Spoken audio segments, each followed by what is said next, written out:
지난 이야기. 잘 나가던 나의 학창 시절은 게임 때문에 망해버렸다. 군대를 전역하고 직장에 복직했지만 게임 때문에 망했다. 헤비메탈 가수가 되었다. 또다시 망해버렸다.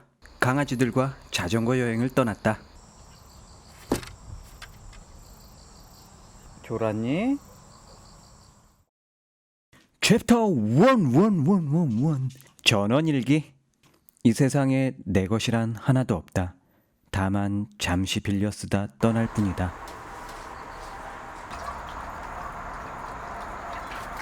자전거 여행을 마치고 시골로 내려왔다. 하루가 다르게 부쩍 늙어가는 담비 때문이었다. 시골에는 먼저 키우던 강아지 한 마리가 있었다. 첫날부터 시골 강아지와 별이의 기싸움이 시작됐다. 결국 일이 터졌다. 우리 별이 녀석이 시골 멍멍이한테 개기다가 피를 봤습니다. 목덜미가 찢어졌어요. 마치 내가 물리기라도 한 양 마음이 아팠고 너무나 속상했다. 이놈의 시골 멍멍이 확 된장을 그냥. 저 박스 위에 올라가 있어. 시골에 있는 동안 우리 멍멍이들이 안전하게 쉴 공간이 필요했다.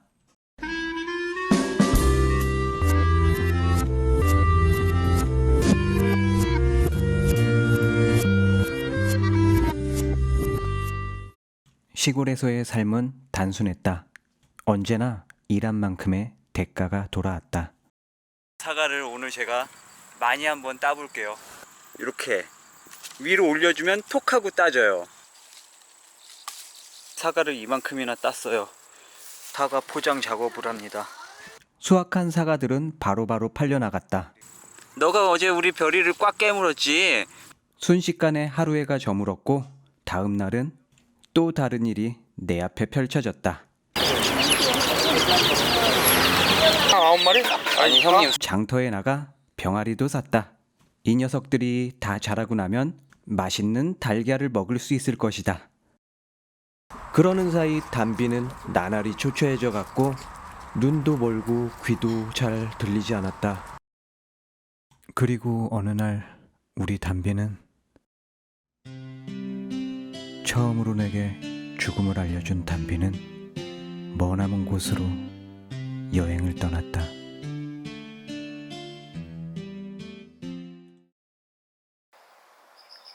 별, 별이는 며칠 동안 밥도 먹지 않았고 나 또한 마찬가지였다.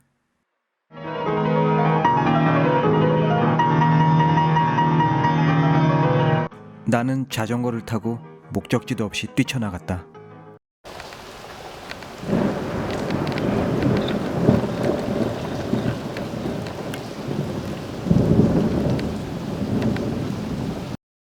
더 이상 페달을 밟을 수 없을 때쯤 비도 그쳤다. 모험한 별이, 모험한 별이.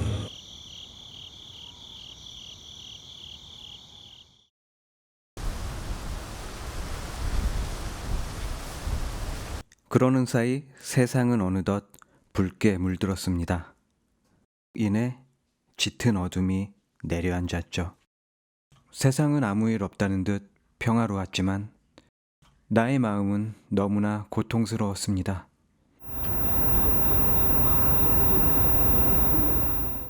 울적한 마음을 달래려 시내로 나갔습니다. 사람들은 모두 밝고 즐거워 보였고 나만 혼자 세상과 동떨어진 기분이었습니다. 처음엔 그저 술이라도 한잔할까 나서 봤는데 왠지 내키지 않더라고요. 무작정 거리를 걸어보다 이내 발걸음을 돌렸습니다. 내가 있어야 할 곳은 여기가 아닌 것 같더군요.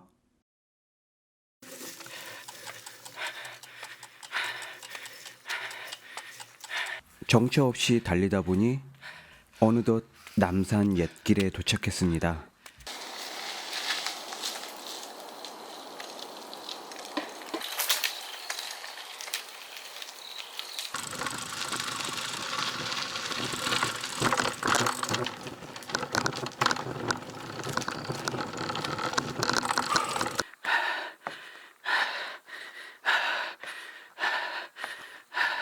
마침내 정상에 오르자 속이 후련했습니다.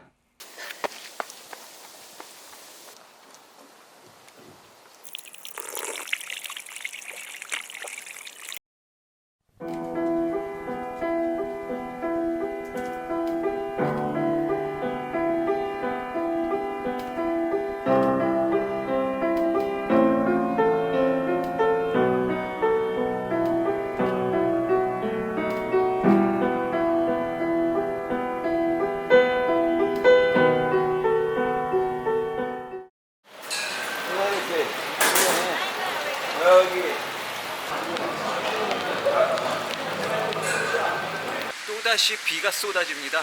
대피를 해야겠어요. 집으로 되돌아와 더러워진 자전거를 세척하고 나니 내 마음속의 앙금도 깨끗이 떠내려가는 것 같았습니다. 챕터 2. 그날 밤은 밤새 악몽에 시달렸다. 꿈속에 아버지가 나온 것이다. 나의 아버지는 국내 최고의 모험가였다고 한다. 우리나라의 북쪽 지역은 괴물들이 출현해 갈 수가 없다. 북쪽 지역을 지도에서 지워버리면 이런 모양이 되는데 우리나라를 둘러싼 바다는 워낙 폭풍이 강해 아무도 해외로 나갈 수가 없다. 다만 몇몇 모험가들만이 거친 바다를 뚫고 미지의 세계로 나아가는 것이다. 옛날 사람들은 부끄러운 마음도 없이 아무나 차를 타고 다녔다. 요즘 같아선 기겁을 할 일이지만 당시엔 그랬다고 한다. 얼마 가지 않아 미세먼지가 온 나라를 뒤덮었다고 한다. 사람들은 평소에도 방독면을 쓰고 다녀야 했고 온갖 종류의 방독면이 출시되었다. 그때만 생각하면 이가 갈릴 지경이다. 뿐만 아니라 어디선가 나타난 쥐떼 때문에 사람들은 너무나 고통스러웠다. 참다 못한 사람들이 거리로 뛰쳐나왔고 세상은 너무나 혼란스러워졌다. 그 소식을 들은 우리 아버지가 뭔가 신기한 씨앗을 들고 부랴부랴 귀국했다. 씨앗은 마치 조그마한 물고기처럼 생겼는데 씨앗을 심자 나무에서 신기한 기계가 자라났다. 이것이 바로 자전거 나무다. 자전거 나무는 기후나 토양에 따라 각기 다른 자전거가 열렸다. 모양도 색도 제각각이었다. 그 중에서도 혹독한 산간 지역에서 자란 에어로 로드 자전거가 최고의 인기였다. 에어로 로드가 무엇인지 전문 강사의 설명을 들어보자.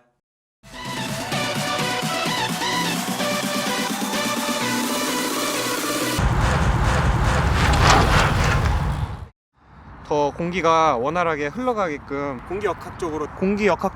공기역학적으로 다운튜브에도 이런 식으로 만들어 있어서 공기역학적으로 좀 더 공기역학적으로 무게 감소랑 공기역학적인 요소도 좀 더 공기역학적으로도 뭣도 덤입니다. 네.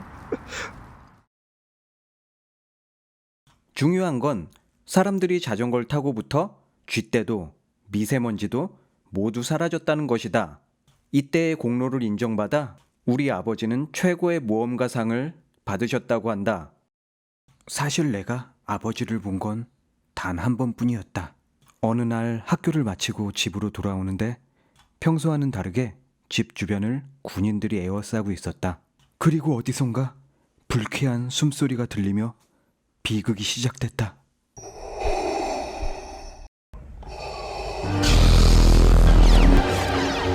검은 옷을 입은 그 남자는 닥치는 대로 군인들을 살해했다. 마침내 내 앞에 선 그는 나에게 말했다. I am your father. 겁에 질려있던 나에게 그는 복주머니 하나를 남긴 채 황급히 사라졌다. 주머니에는 자전거 나무 씨앗 하나와 알 수 없는 지도가 들어있었다. 그것이 처음이자 마지막 아버지의 기억이다. 챕터 3. 모험의 시작. 모험왕 별이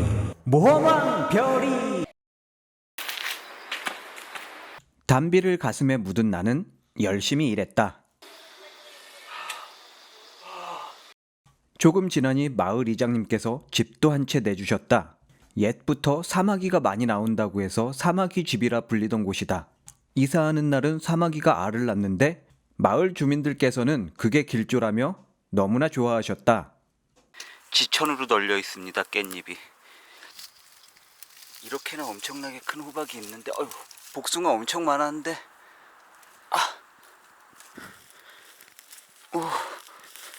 새로 이사간 집은 먹을 게 천지였다. 별이도 이 집이 마음에 드나 보다. 잘 먹네. 가끔 친구들이 놀러 올 때면 마당에서 삼겹살도 구워 먹었다. 한 가지 아쉬운 점은 기름 보일러라 기름을 매일 사러 나가야만 했다. 기름을 사서 나를 때도 자전거가 아주 유용했다. 농사일을 제외하면 나의 유일한 취미는 자전거였다. 하지만 내 여자친구는 그런 내가 마음에 들지 않았나 보다. 우와. 왜? 자전거만 좋아. 얼마 후에는 여자친구에게 차이고 말았다. 또다시 분노의 질주가 시작됐다. 그 무엇도 나를 막을 수 없었다. 정신을 차리고 보니 한강이었는데 저녁 노을이 너무나 아름다웠다. 시원한 강바람을 받으며 한강을 달리고 있자니 여친을 잃은 슬픔 따위는 다 날아가는 듯 했다. 는 아니고 자꾸만 눈물이 났다. 또다시 낙동강 오리알 신세가 되다니. 너구리예요. 집으로 돌아오는 길에 너구리를 발견했다. 그런데 한 녀석이 다리를 절고 있었다. 나는 녀석이 불쌍해서 치료를 해줬다. 다음 날 아침, 나는 페인처럼 잠에서 깼다.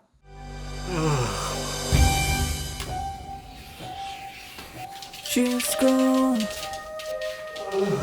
out of my life. Oh, she's gone. Forgive me, God. 힐! 류승룡! What you say? 여자친구를 잃은 아픔에 한동안은 게임으로 밤을 지샜다. 그러던 어느 날 누군가 방문을 두드리는 소리가 났다.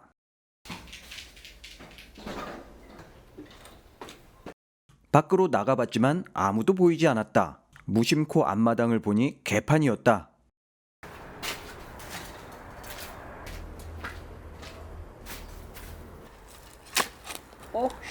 아이씨, 뭐야 이거? 이게 뭐지? 앞마당에는 반찬통 같은 게 반쯤 묻혀 있었는데 자세히 보니 너구리의 이빨 자국이 보였다. 뭐야 이거? 지도 같은데? 거대한 지도에는 우리나라가 콩알만하게 보였다. 나는 어디선가 이 지도를 본 기억이 났다. 그렇다. 이것은 어린 시절 아버지가 주셨던 것이다. 한 가지 다른 점은 자전거 나무 씨앗이 굉장히 많았다는 점이다. 그리고 지도 뒤에는 이렇게 쓰여져 있었다. 공주? 사심은 없었다. 나는 그저 공주를 구하고 싶었을 뿐. 마을 이장님께서는 그 씨앗을 보더니 굉장히 희귀한 자전거 나무 씨앗이라고 하셨다. 나는 농기구를 손보고 마을 주민분들께 도움을 청했다. 그 씨앗을 재배하는 건 여간 까다로운 게 아니었기 때문이다.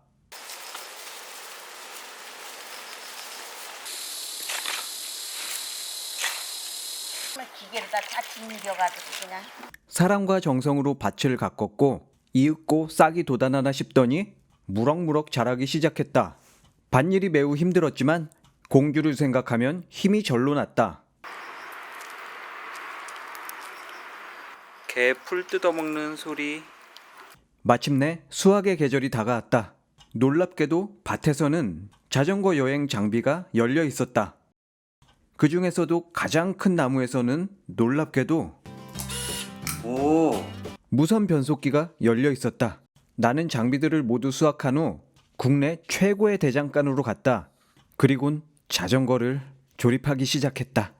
준비가 완료되어 출발하려는데 강아지가 문제였다. 한참을 고민했는데 다행히도 마을 이장님께서 맡아주시기로 했다. 바야흐로 나의 모험이 시작되려 하자 특별한 사람들이 마중을 나왔다. 다름 아닌 사이클협회 회장님과 국가대표 양 선수였다. 그렇게 나의 모험이 시작되었다. 화이팅! 화이팅! 화이팅!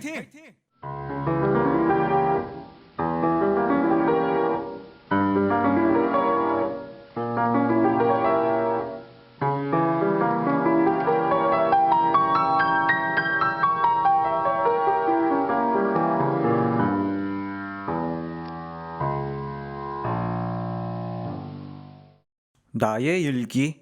아침에 일어나면 맨손 체조를 한다. 멍멍이 별이는 쉬야를 한다.